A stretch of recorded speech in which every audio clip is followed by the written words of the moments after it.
Welcome to The Explainer. So let's get right into it. When you hear the words work permit, what's the very first thing that pops into your head?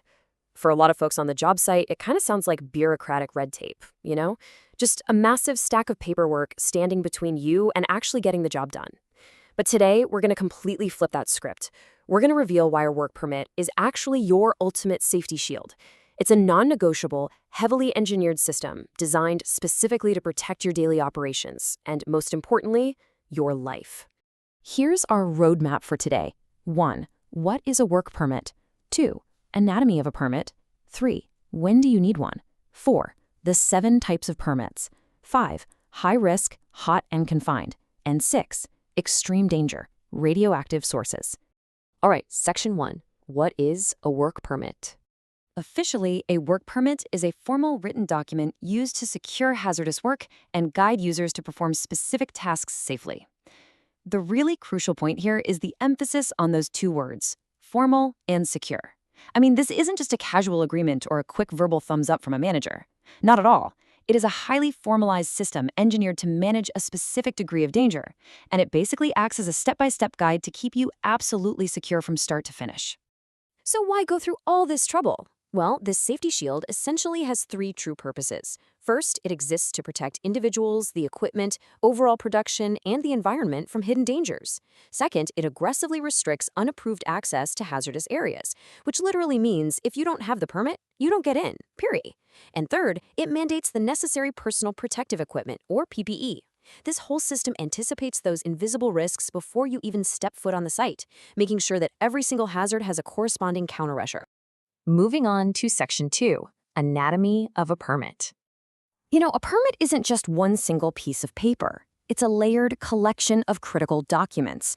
Depending on the exact nature of the work, your permit package is going to include risk assessment models that analyze potential threats. It demands complete lists of the actual workers performing the job. Plus, you'll need comprehensive safety checklists, energy source isolation certificates to prove machines won't just suddenly turn on, and highly specific certificates for hazardous gas and material measurements. Every single document there proves that a specific hazard has been analyzed and controlled. Think of these layered safety documents and checklists as more than just colored pages. Each layer acts as a literal physical and procedural barrier between the worker and a potential accident. The entire system is layered like a safety net, so if one safety measure happens to fail, the next layer is right there to catch it. But hey, documents are nothing without accountability, right? The anatomy of a permit includes detailed descriptions of the job, the location, and the identified hazards alongside their specific control precautions. But what's really fascinating here is the chain of responsibility. You actually need signatures from the manager responsible for the area, the person executing the task, and the person who requested it. Crucially, there are strict rules for delegation signatures during shift changes. You can't just leave, you've got to sign over that responsibility. And finally, there's a mandatory sign-off to restore the site back to a safe, original state when the work is completely done. Which brings us to Section 3. When do you need one? There are 3 massive triggers to look out for. First, any work that negatively impacts production, whether directly or indirectly. Second, and this one is incredibly dangerous, any work that might result in the release of energy in sufficient quantities to actually harm people, equipment, or the environment. We're talking about things like a sudden electrical arc or a high-pressure steam release. And third, any work required in conditions or places that are completely unfit for human life. To picture environments unfit for human life, imagine a confined space rescue worker peeking out of an intense, restrictive industrial pipe, or an area flagged with a stark, universal warning for an extreme biohazard. These examples perfectly capture what we mean. These are environments where the air you breathe or the very space you occupy is inherently hostile to you.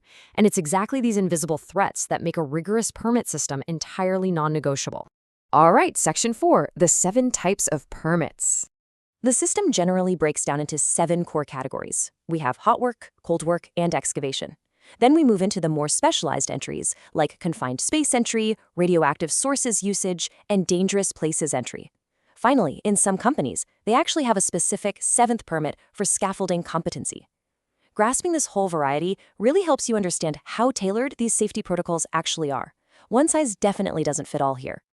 Let's zoom in on Section 5, high risk, hot and confined. Let's quickly contrast hot work against cold work. Hot work, which is universally anchored by a bright red permit, is all about that fiery danger. This is required for work that generates an open flame or sparks in areas with flammable materials, so oxyacetylene welding, arc welding, grinding, or using non-explosion-proof equipment in classified areas. It requires intense fire watches and strict isolation. On the flip side, cold work deals with the mechanical focus, stuff like general maintenance, dismantling equipment, or building scaffolding. They require entirely different safety mentalities and completely different sets of preparations.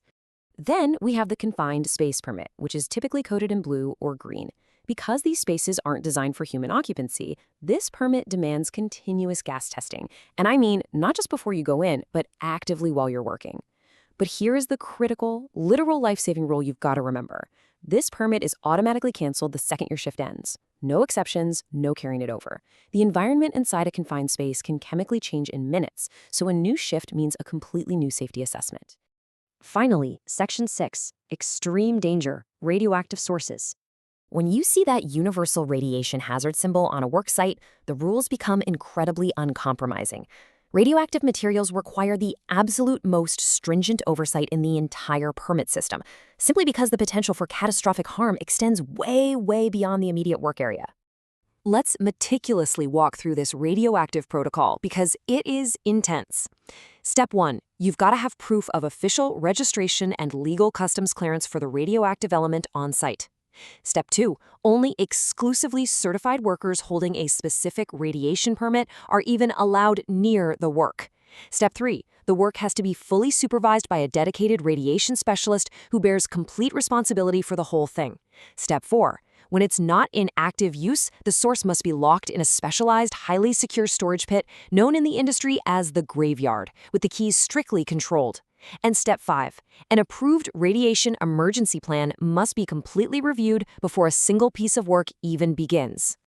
And the permit document itself? It requires absolute, extreme precision. It mandates the exact identification of the element, its strength, and the specific equipment holding it.